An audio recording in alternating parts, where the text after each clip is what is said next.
आज हमारे साथ तौफीर आलम सर हैं और बहुत ही ज़्यादा एक्टिव रहते हैं हमेशा से, बिहार की राजनीति हो चाहे देश की राजनीति हो। सर, 1000 बसों का ये जुमला है, सच्चाई है क्या है? 1000 बस जुमला और सच्चाई ये देश के सामने आ गई। और अभी ये वक्त जो है राजनीति करने का नहीं है, लेकिन फिर भी जिस तरह से साफ तौर पे खुले अंदाज में अहंकारी के साथ भाजपा, खास करके उत्तर प्रदेश की सरकार योगी आदित्यनाथ जिस तरह से कर रही है, वो काफी शर्मिंदा करने वाला है, देश को शर्मिंदा करने वाला है। और उन मजदूरों को, मजलूमों को, उन बेबस लोगों को, खास करके जो पैदल चल रहे हैं, उनके जख्म पे फिर से नमक छिड़कने का काम है।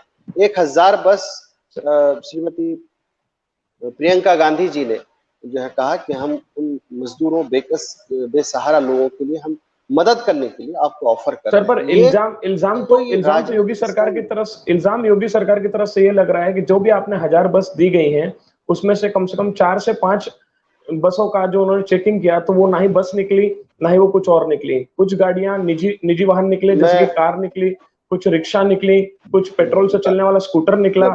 तो इन बातों के ऊपर आप थोड़ा प्रकाश डालिए, आप क्या कहना चाहते हैं इन बातों पे?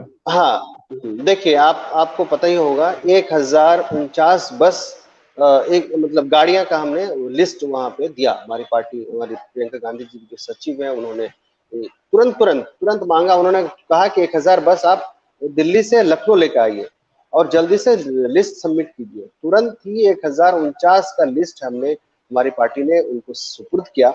उसका स्क्रूटनी हुआ। मुझे हैरत इस बात की है कि रातों रात स्क्रूटनी हो जाता। बहुत अच्छी बात है, काश ऐसे स्क्रूटनी। हाँ, पुलवामा में जिस गाड़ी से जो है वहां पे हमारे जवानों की जो शहादत हुई और अटैक हुआ, जितने मारे गए थे, काश उस गाड़ी का भी इस तरह से हो जाता तो आज वो सामने आया था। मुझे कांग्रेस मैं ये कह रहा हूँ, मैं ये कह रहा हूँ, रातों रात स्क्रूटनी हुई। और उनमें से अभी लिस्ट आपके पास भी होगा, नहीं हो तो मैं आपको भेज भी दूंगा, अभी मेरे पास है सोशल मीडिया। उसमें से 879 जो है बस पाए गए, एकदम प्योर बस, जिसको बस हम कहते हैं। बाकी 28 शायद उसमें स्कूल बस थे, जिसको उन्होंने अलग से शामिल किया। कुछ एम्बुलेंस था, कुछ ऑटो रिक्शा था। सवाल ये है कि ठीक है, हो सकता है कि कुछ मिस्टेक भी गाड़ी का नंबर चला गया होगा, उन तमाम चीजों पे नहीं जाना। लेकिन अगर मैं कहूंगा सर, अगर किस तरीके से मैं ये एक्सपेक्ट कर सकता हूं, छोटी दूरी के लिए, छोटी दूरी, नहीं, मेरी बात पूरी हो जाइए। छोटी दूरी के लिए अगर कोई ऑटो रिक्शा जाना चाहे, वो भी एक गाड़ी है। बस देने का एक बड़े पर्सपेक्टिव में कहा गया। सर, जिस तरीके से मैं भारत के मानचित्र को तैयार हैं। हाँ, मैं ये कह रहा हूँ, छोटे से दूरी के लिए ऑटो से भी जा सकते हैं। हमारे पास अगर एम्बुलेंस दिए हैं तो एम्बुलेंस की सुविधा भी होनी चाहिए। जिस तरीके से मैं भारत के मानचित्र को जानता हूँ, अगर गाजियाबाद हो या नोएडा बॉर्डर से अगर कोई लखनऊ जाना चाहता है, तो मिनिमम 500 किलोमीटर की दूरी है। किस प्रकार से रिक्शा में वो दूरी हो सकती है, किस प्रकार से 2 व्हीलर में हो सकती है? एम्बुलेंस की इस वक्त हॉस्पिटल में ज्यादा जरूरत है कि मजदूरों को ढोने की जरूरत है? 879 बस पाई गई ना, ये ऑफिशियल रिकॉर्ड है। सर, जरूरी नहीं था, मतलब मेरा आपकी पार्टी से सवाल ये है, सुनिए मेरे सवाल। 849 बस पाई गई जो on record Uttar Pradesh government के ऑन रिकॉर्ड में है कि ये बस उन्हीं को चला दीजिए। छोड़िए तमाम चीजों को। अगर आप 849 ही बस करवा सकते थे तो आप 840 लिखवाते। आपने 1000 क्यों लिखवाया? क्यों आप गुमराह करना चाह रहे थे? आपको पता है, 840 लिखवाना था, आपको 1000 नहीं लिखवाना चाहिए। अभी 1000 तो हम सिर्फ बोलते हैं। अभी 500 बस हमारे अलीगढ़ के पास, गाजिया के पास इन्होंने रोक के रखी है। वो इंटर स्टेट में इंटर होने नहीं दे रहे। इस 1000 के अलावा 500 बस और आ रही है। सवाल ये है कि हमारा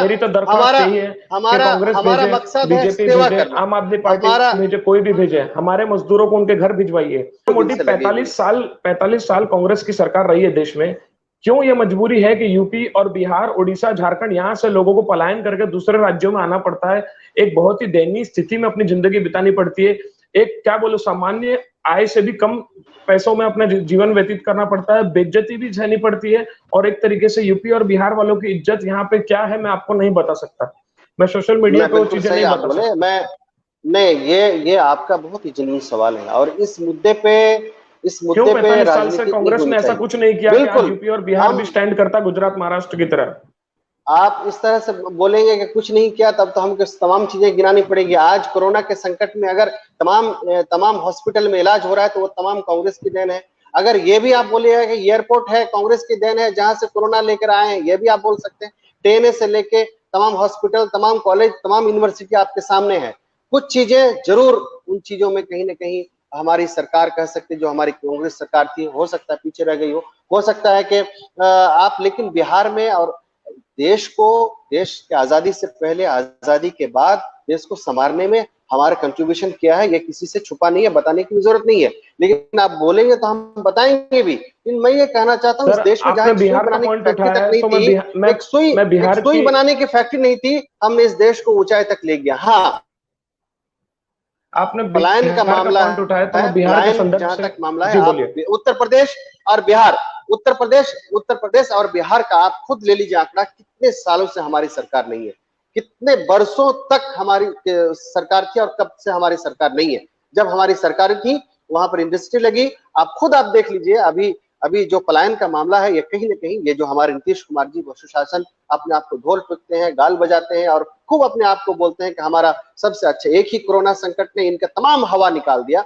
आज हालत ये है बिहार में कि जहां एक तो मामला कोरोना का है, दूसरा जो लोग आ रहे हैं उनके लिए क्वारंटीन सेंटर का आप हाल देखिएगा तो आपको रोना आएगा। सर, स्टेशन में बिहार लोग के आ रहे हैं, संदर्भ से उनको एक रिसीव सवाल करने पूछना वाला चाहूंगा। कोई स्थिति बहुत खराब है।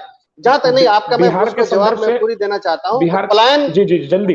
पलायन को लेके कहीं ना कहीं, पलायन को लेके कहीं ना कहीं जो आज की सरकार है वो सबसे ज्यादा मैं समझता हूं जिम्मेदार है। कहीं ना कहीं जरूर कुछ कमी रह गई होगी, लेकिन आज जिस तरह से एक बड़े पैमाने पे आज भी हम दिल्ली और उत्तर प्रदेश और बिहार से लोग जा रहे हैं, इसको रोक पाने में आज की जो सरकार है, खास करके बिहार की सरकार हो, जो उत्तर माफ प्रदेश की कीजिएगा सर, सरकार हो, रोकना चाह रहा हूँ, इस पूरी तरह से समय का नाकाम है, थोड़ा उनको अभाव है। लाने में भी नाकाम है। मैं वैश्विक महामारी की बात कर रहा हूं कि अभी 30 जनवरी को आपको पता होगा, विश्व WHO ने अनाउंस किया कि अमेरिका का अनाउंस हो जाता है। उसके बावजूद अमेरिका का राष्ट्रपति हमारे देश में पहुंचते हैं और यहाँ पर नमस्ते ट्रम्प करते हैं। आपको पता होगा कि अहमदाबाद में, गुजरात में, शायद आप अहमदाबाद, आप शायद गुजरात से आते हैं, आज जी जी। जो मुंबई से कहीं आधा से कम बड़ा शहर है, छोटा शहर है, उसमें 8,000 से ज्यादा या शायद 10,000 पार कर गए हैं, मुझे अभी एग्जैक्ट आंकड़ा नहीं, वो 12,000 सबसे 12,000 पार कर गए हैं। तो वो क्यों हुआ?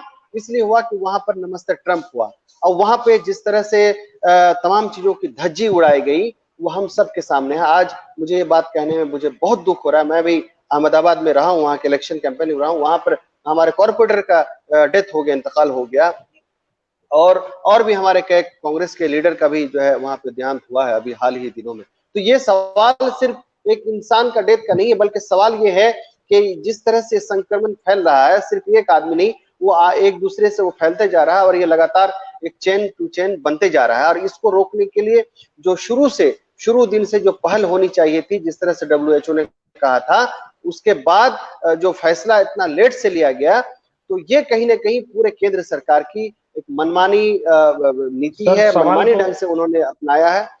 सवाल को थोड़ा इस तरफ ले जाना चाहूंगा। देखिए, जैसे कि आपको पता है कि पिछले 4 से 5 दिनों से लगातार सीतारमन जी देश को संबोधित कर रही हैं 20 लाख करोड़ के पैकेज के द्वारा। तो आप ये बताइए, उन्होंने एक इंटरव्यू में राहुल गांधी जी को ड्रामेबाज कहा और उन्होंने ये व्यंग करा कि उनका बैठ करके टाइम बिगाड़ने से अच्छा वो उनके सूटकेस को उठा करके साथ में ले जा सकते थे। तो इस बात उन्होंने भारत के 50% लोग इस बात को सही भी मानते हैं। उन्होंने इस तरह से वो बयान दिया, अहंकार वाला, कितना धमकी वाला, क्या हम कुछ कह नहीं सकते हैं।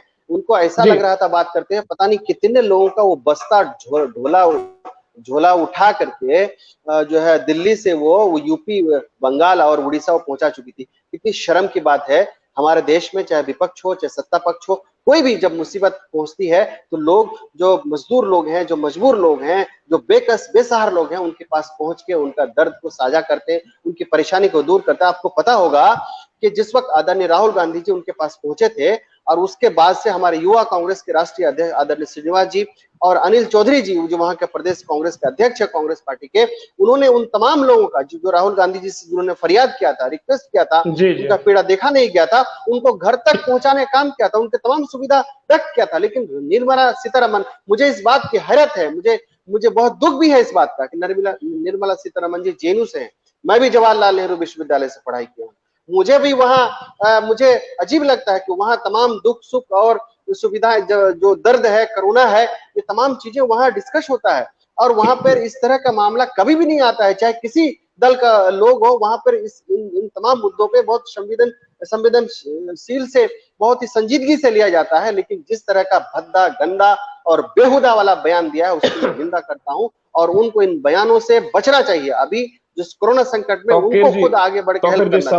समय का अभाव है जी। मैं पूछना चाहूंगा कि आने वाले विधानसभा इलेक्शन में हम कांग्रेस पार्टी का क्या रोल देख सकते हैं, बिहार में हो, वेस्ट बंगाल में हो, और इसमें राहुल गांधी जी का क्या रोल देख सकते हैं, और इसमें तौकीर जी का क्या रोल देख सकते हैं? नहीं, मैं तो एक पार्टी का अदना सिपाही हूँ और पार्टी ने जहां जहां मुझे जिम्मेदारी दिया है, महाराष्ट्र के चुनाव में था, पूरी तरह से वहां पे जो भी जिम्मेदारी मिली मैंने ईमानदारी से किया। अभी झारखंड का इंचार्ज हूँ 6 महीने से, कुल लॉकडाउन हो गया, बहुत विजिट नहीं कर पाया, लेकिन लगातार ये जूम के माध्यम से पूरा खबर ले रहा हूँ। पार्टी जो जिम्मेदारी मुझे दे, मैं पिछले बार मुझे सौभाग्य प्राप्त हुआ, टिकट मिला था प्राणपुर से, मैं तैयारी कर रहा हूँ, मुझे टिकट मिलेगा, मुझे विश्वास है पूर्ण पार्टी हमें फिर से मौका देगी और मैं चुनाव लड़ूंगा। ये मेरी जिम्मेदारी मेरी यही रहेगी, पार्टी हमें टिकट दे और मैं चुनाव लड़ूंगा। यकीनन मुझे विश्वास है कि पार्टी हमें जरूर देगी। बाकी जहां तक बात है बिहार की, बिहार में हम लोग फिलहाल अभी वक्त में चुनाव के वक्त चुनाव हम लोग लड़ेंगे, देखा जाएगा जो भी सिस्टम से जो भी हमारा मुद्दा है, तमाम मुद्दों को लेकर, डेवलपमेंट के मुद्दों को लेकर, माइग्रेशन का जो प्रॉब्लम है, ये जो मुद्दे हैं, ये तमाम इश्यू, अभी आने वाले दिन में फ्लड आने वाला है, बड़े पैमाने पे तबाही आने वाली है। तो बिहार और हम लोग खास सीमांचल का एरिया, जो कटिहार, पूर्णिया, किशनगंज एरिया, ये सुपौल का एरिया, ये तमाम बाढ़ ग्रस्त इलाका है।